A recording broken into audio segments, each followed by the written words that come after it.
అందరికీ నమస్కారం. సింహరాశి వారికి ఆగస్టు నుంచి డిసెంబర్ వరకు ఈ విద్యార్థం ఎలా ఉండబోతుందని గురుగారిని అడిగి మనం తెలుసుకుందాం. నమస్కారం గురుగారు. మహాదేవ. సింహరాశి వారికి ఎలా ఉండబోతోంది ఈ విద్యార్థం ఒకసారి చెప్పండి.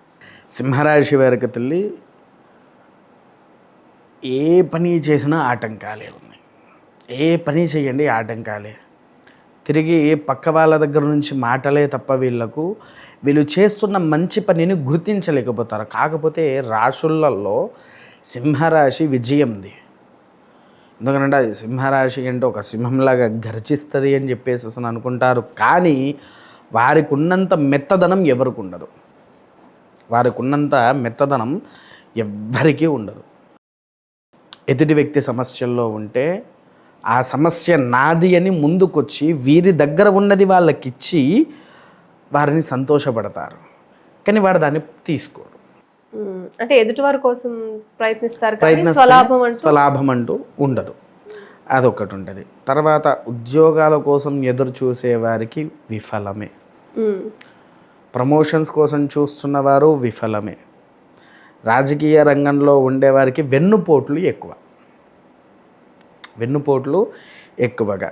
సినిమా రంగంలో డైరెక్టర్ కోసం ప్రవేశించి డైరెక్టర్ అయిన వాళ్ళు సగంలోనే వారి యొక్క సినిమా ఆగిపోతుంది. మధ్యలోనే వారి సినిమాలు ఆగిపోతూ ఉంటాయి. ఇంకొకటి కూడా వచ్చేసేసి ఏంటి అని అంటే నూతన గృహప్రవేశాలు మాత్రం ఖచ్చితంగా చేస్తారు. మంచి ఉన్న ఫంక్షన్స్కి అటెండ్ అవుతూ ఉంటారు. విన్నారా? వీరికి ఉన్న వాటిల్లో ఏంటిదంటే ఇల్లు లేని వారు ఎవరైతే బాధపడుతున్నారో వారు ఖచ్చితంగా గృహప్రవేశాన్ని ఆచరిస్తారు. అదొక్కటే. అంటే మిగతా పరిస్థితులు ఎలా ఉన్నా ఇదే క్రమంలో వాళ్ళకున్న ఏదైనా శుభకార్యాలకు వెళ్ళడం, ఇల్లు లేని వారికి అవకాశం ఉంది. మిగిలిన ఏ రకంగా కూడా వీరికి ఆస్కారం లేదు. తర్వాత మోకాళ్ళను కాళ్ళకు నరాలకు సంబంధించినటువంటి వ్యాధులు వీరికి వచ్చే ఆస్కారం ఉంది తల్లి. విన్నాను. అయితే వీరికి ఇంకొకటి ఏంటిదయ్యా అంటే ఇల్లు మొత్తం వీళ్ళ పేరు మీదనే నడుస్తుంది. అంటే వాళ్ళే ఇంటి బాధ్యతమయ్యే అది స్త్రీ అయినా కావచ్చు, పురుషులైనా కావచ్చు. అసలు ఆ కష్టము ఎవ్వరికి రాని కష్టంలో ఉంటారు. అందుకోసము సింహరాశి వారు కొన్ని విధాల్లో నరాలకు సంబంధించినటువంటి వాటిలలో చాలా జాగ్రత్తగా ఉండాలి. పక్షవాతం వచ్చే ఆస్కారం ఉంది. ఇంకా ఆరోగ్యం కనుక ఇలాగే కంటిన్యూ అయితే విన్నారా? కాకపోతే వీళ్ళు కొన్ని పరిష్కారాలు చేసుకుంటే సరిపోదు. అంటే ఎలాంటి పరిహారం చేస్తే బాగుంటుంది గురువుగారు? వీళ్ళకి వచ్చేసేసి పరిహారం అని అంటే మొదలు నవగ్రహ జపాన్ని ఆచరించాలి. ఇంట్లో నవగ్రహాల జపాన్ని ఆచరించి సత్యనారాయణ స్వామి వారి యొక్క వ్రతము సంకష్టహర చతుర్థి అని మనందరికీ తెలుసు. వాస్తవానికి మనం ఏం చేస్తాము? సంకష్టహర చతుర్థి వచ్చిందంటే దేవాలయానికి వెళ్తాము. దేవాలయంలో స్వామివారికి అర్చన అభిషేకాలు మనం ఆచరిస్తాం. అది కాకుండా అవేవి కావు. వారి ఇంట్లోనే ఆ చతుర్థి రోజున సంకటహర వ్రతము అని ఉంటుంది. ఓకే. ఆ సంకష్టహర వ్రతాన్ని గనక వాళ్ళు ఆచరిస్తే సకల భోగ భాగ్యాలను కూడా వారికి ఆ యొక్క భగవంతుడు అనుగ్రహింప చేస్తాడు.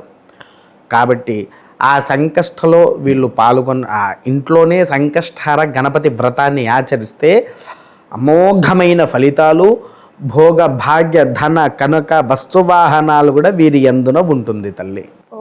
అంటే ఒకవేళ పరిస్థితులు ఇలా ఉన్నా కానీ సంకష్టహర చతుర్థి రోజు గణపతి గణపతి వ్రతాన్ని ఆచరించాలి. వాస్తవానికి అందరు ఏంటి అని అంటే ఆ సంకటహర చతుర్థి వచ్చిందంటే ఉపవాసం ఉంటాము. ఆలయంలోకి వెళ్ళి గణపతికి అభిషేకము, గణపతి హోమము ఆచరిస్తాము. అవునా? అంతకుమించి ఏం చెయ్యం. కానీ అసలు సంకటహర చతుర్థి అంటే ఏంటి? సకల కష్టాలను తొలగించేవాడు. ఈ సకల కష్టాలను తొలగింపచేసే యొక్క గణపతిది పూర్వపు నుంచి ఆచరించే వ్రతము. అసలు వ్రతాన్ని ఆచరించాలి. మనం ఈ సత్యనారాయణ స్వామి వారి యొక్క వ్రతం ఎలా అయితే ఉందో అలా వ్రతాన్ని ఆచరించాలి. ఇప్పుడు వ్రతాన్ని ఆచరించలేక వీరు దేవాలయానికి వెళ్ళి ఇలా ఉపవాసము అవే ఇవో ఆచరిస్తున్నారు. చేయాలి. ఈ వ్రతము చేస్తేనే సింహరాశి వారికి అమోఘమైనటువంటి ఫలితాలు అనేటువంటివి ఉంటుంది. ఒకవేళ ఈ వ్రతాన్ని ఆచరించలేని వాళ్ళకి పరిహారం లాగా ఇంకొక అవకాశం ఏమన్నా ఉందా గురుగారు? పరిహారం అంటే తల్లి ఒక అద్భుతమైన రక్ష ఉంది. దాన్ని ఏంటంటే కేవలము బృహస్పతి రక్ష అని అంటారు. బృహస్పతి రక్ష అంటే గురువు. ఇదేంటి అని అంటే ఇలా మనకు పసుపు రంగుల్లో ఉంటుంది, గుళికల్లాగా ఉంటుంది. ఇలా పసుపు రంగులో ఉంటుంది, గుళికల్లాగా ఉంటుంది.